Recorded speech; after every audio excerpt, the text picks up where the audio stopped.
장신의 독일 남학생들 사이로 한 여학생이 괴로운 듯이 머리를 붙잡고 있습니다. 남학생들은 그러거나 말거나 별다른 신경을 쓰지 않는데요. 심지어 여학생의 몸에 손을 대기 시작하고 한 남학생은 이 장면을 핸드폰 카메라로 찍는 듯한 행동을 취합니다. 도대체 어떤 사연이 있을까요? 자세히 한번 알아보겠습니다. 해당 사연은 이란인 자밀라 씨가 제보해준 이야기와 SNS 내용을 바탕으로 재구성된 스토리입니다. 안녕하세요. 저는 독일에 사는 자밀라라고 합니다. 제가 독일에 살게 된 것은 그다지 오래된 일은 아닙니다. 저는 이란에서 태어나고 학교를 다녔는데요. 학교에서 공부를 하던 저는 어느 순간부터 철학이라는 학문에 흥미를 느끼게 되었습니다. 이란에서는 다양한 철학을 배우기는 어렵다는 생각이 들더군요. 더군다나 철학을 배운 여성이 동등하게 남성과 이야기를 할 수 있을지도 의문이 들었습니다. 이란은 이슬람교를 믿는 나라라서 남성 우월주의가 강한 편이었습니다. 저희 아버지부터도 엄청 가부장적이시니까요. 그래서인지 이란에서는 제가 더 행복할 수 있는 희망이 없다는 생각이 들더군요.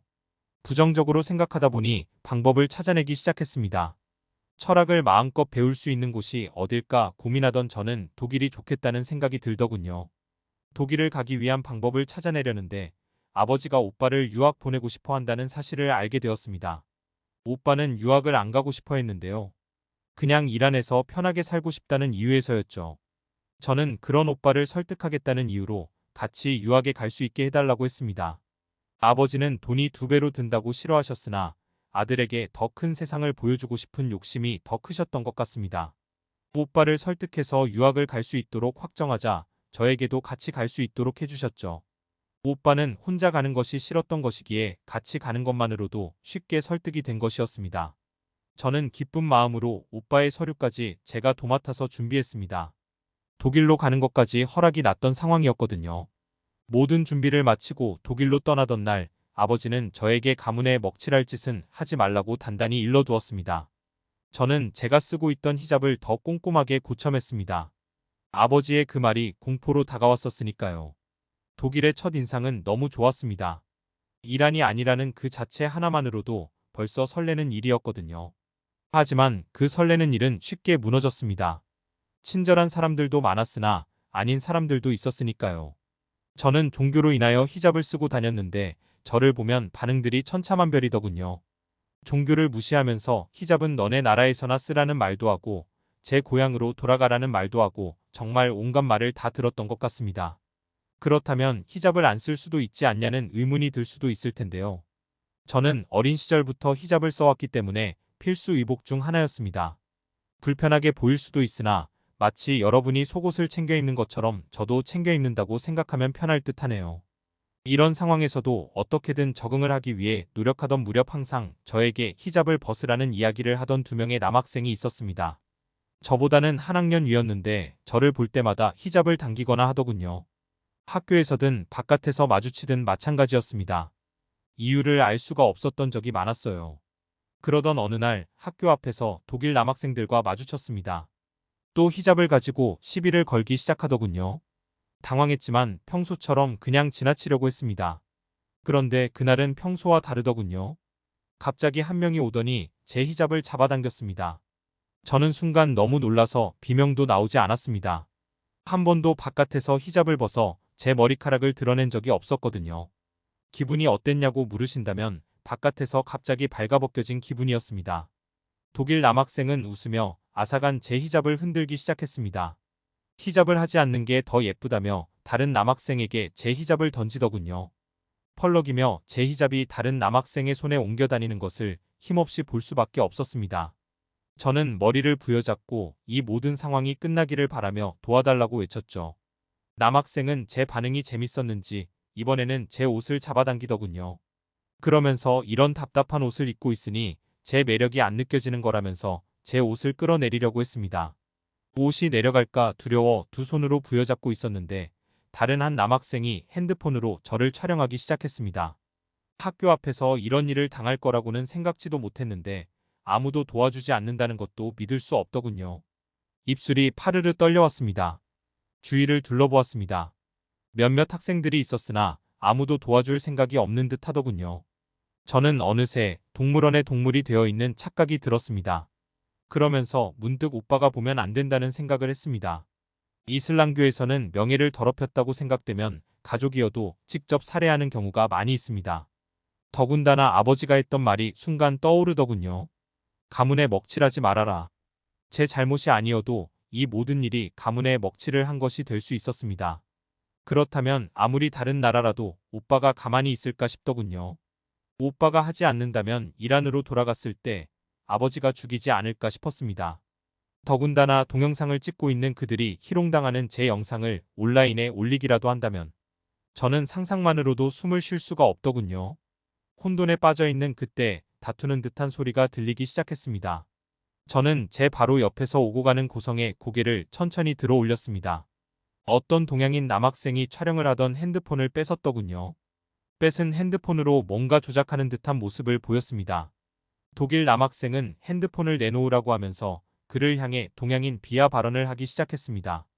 칭챙총부터 시작해서 너도 중국인들도 똑같다는 식으로 온갖 발언들을 해댔습니다. 그러자 동양인 남학생은 웃으면서 자신은 한국인이라면서 국적도 모르면서 말을 하냐고 하더군요. 뒤이어 독일 남학생들에게 혹시 납치냐고 물어보더군요. 독일 남학생들은 순간 당황하면서 아니라고 화를 냈습니다. 독일인에게 납치냐는 말은 굉장히 큰 욕이나 다름없었거든요.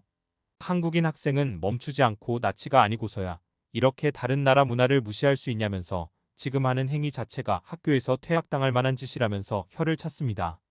그리고는 독일 남학생을 향해 핸드폰을 던지더군요. 독일 남학생들은 던져진 핸드폰을 황급히 챙기고는 제 히잡을 바닥에 버렸습니다. 그리고는 발로 짓밟으며 독일에 왔으면 자신들에게 맞춰야 하는 거라고 소리치고는 별다른 행동 없이 학교로 들어갔습니다. 주위에 있던 사람들도 힐끗거리며 이내 사라지더군요. 제가 황급히 히잡을 주우려고 뛰어가자 이미 그 앞에 있던 한국인 학생이 짚더니 먼지를 털어주었습니다. 건네줄 때 오히려 미안한 표정을 지으며 저에게 건네주더군요. 저는 히잡을 받아들고는 얼른 머리를 감싼 후 감사하다고 인사를 전했습니다. 그러자 그는 힘들겠다며 자신도 동양인이라서 독일에서 생각보다 많은 차별을 받았다고 말했습니다. 그래도 함께 이겨내자며 격려의 말을 전해주더군요.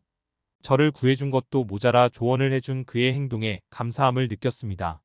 그러면서 뭔가 생각났다는 듯이 마지막에 자신이 핸드폰 영상은 다 지웠으니 너무 불안에 떨지 않았으면 좋겠다는 식으로 말해주더군요. 저는 한참을 감사의 인사를 했던 것 같습니다. 그 이후 독일 남학생들은 저를 더 이상 괴롭히지 않았습니다.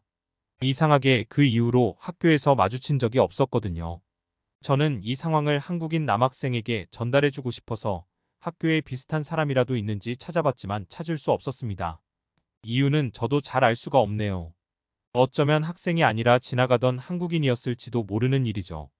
그 계기를 통해 한국인을 좋아하게 되었습니다.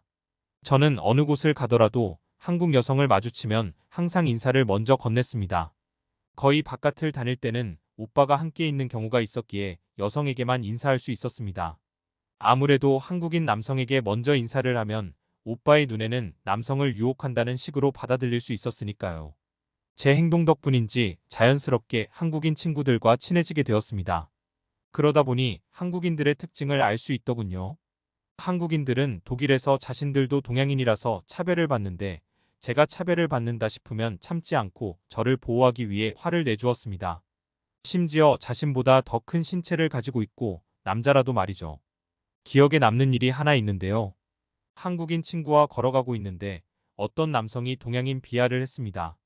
그때는 친구가 무시하면서 앞만 보고 걸어가더군요. 저는 못 들은 줄 알고 다행이다 싶었습니다. 너무 심한 성적 희롱까지 섞은 멘트였기 때문이었어요. 그런데 그 남성이 갑자기 제 히잡과 종교를 전체적으로 비하하더군요. 저는 엮이고 싶지 않아 못 들은 척 했습니다. 그런데 갑자기 한국인 친구가 걸음을 멈추더니 남성의 앞까지 걸어가더군요. 저는 무슨 상황인지 몰라 당황해하던 참이었습니다. 그러더니 왜 말을 그런 식으로 하냐면서 독일어와 한국어를 섞어서 온갖 말을 쏟아내더군요. 그 순간 깨달았습니다. 친구는 자신에 대한 비하는 그냥 무시했지만 친구인 저에 대한 비하가 나오자마자 화를 대신 내주고 있다는 것을요. 남성은 한국인 친구가 그렇게까지 화를 낼 것이라고는 생각하지 못했는지 자신은 그런 적이 없다는 식으로 말하며 도망가 버렸습니다. 한국인들은 정말 불의를 보면 못 참는 사람들인지 새삼 깨닫게 되는 순간이더군요. 저는 웃으면서 괜찮다고 말했습니다. 친구는 아직도 열이 가라앉지 않았는지 씩씩대며 욕을 쉴 새 없이 하더군요. 사실 이 모든 경험을 할 수 있었던 건 저를 구해줬던 그 한국인 남학생이 있어서 가능한 것이라고 생각합니다. 그 남학생이 없었다면 저는 어쩌면 명예살인을 당했을지도 모를 일이죠. 더군다나 한국인 남학생과 제 한국인 친구들 덕분에 누군가 부당한 일을 당하고 있으면 꼭 도와줘야 한다는 사실을 깨달을 수 있었습니다. 언젠가 기회가 된다면 그들이 사는 한국에 가보고 싶습니다. 이 좋은 사람들이 사는 나라가 어떤 곳인지 궁금하게 되었거든요. 지금까지 자밀라 씨가 보내주신 한국인의 도움으로 희롱당하던 상황을 모면한 사연에 대해 소개해드렸는데요. 어떻게 보셨나요? 클립 뉴스에서는 여러분의 사연을 기다리고 있으니 소개해주고 싶은 사연이 있으시면 언제든 제보 바랍니다.